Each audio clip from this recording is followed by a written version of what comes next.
Just $300 a month in savings worth refinancing. And like many questions like this, the answer is it depends. It depends on a couple of different things.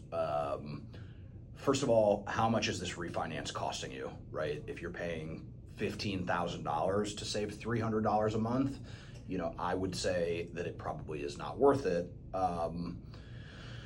It depends on how long you're going to be keeping this loan and how long you think you'll stay in the property, right? So like anytime you refinance, there's going to be a cost associated with refinancing, and there's going to be a certain amount of savings associated with refinancing.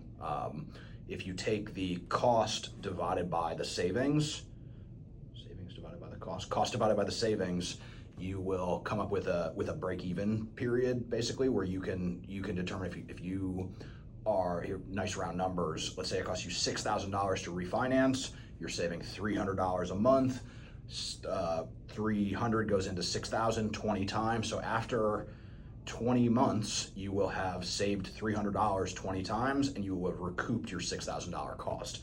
So in that scenario, if you're saving $300 a month, it costs you $6,000, and you plan to keep the house, for sure I'm definitely going to be keeping this house in this loan for 10 years, which is 120 months. You would have 100 months of savings at $300 a month, which is $30,000.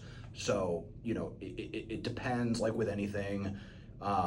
It's very tailored to your individual needs. What I typically will recommend people doing, like what always makes sense, even if you're only saving $30 a month, is if you are able to refinance and have lender credits cover all of the costs of a transaction, then it always makes sense to refinance, even if your savings are very, very little, because then you're not fighting against any sort of break-even point. You're not incurring costs to do it. If it's being completely covered for you, you can do it an unlimited amount of times without it.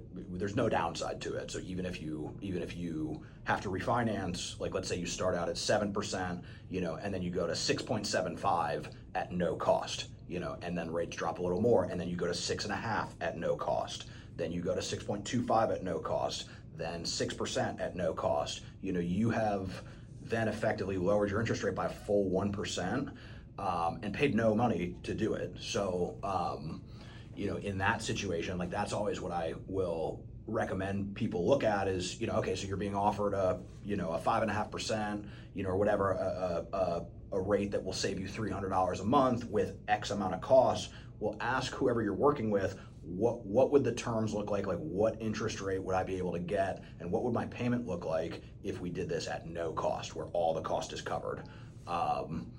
And sometimes that might be less savings. You may not save 300, you may only save 150 or $100 or $80. But the good thing is with that is it doesn't cost you anything, and you can take advantage of further movements of the market. You're not basically stuck with that mentality of, oh, well, I paid $6,000 to get this loan at 6%, so it doesn't make sense for me to refinance again. It always makes sense for you to refinance again in that scenario. So I've done that over the years with a couple of customers they're taking these little small movements and basically doing it at no cost repeatedly, time and time again, and eventually they end up with a lower market rate. They take advantage of these little dips in the market and just take a little chip off of the just a little piece. They chisel away at that interest rate until it's low, and that has worked to their benefit tremendously as far as like what they're paying in closing costs relative to their monthly savings. So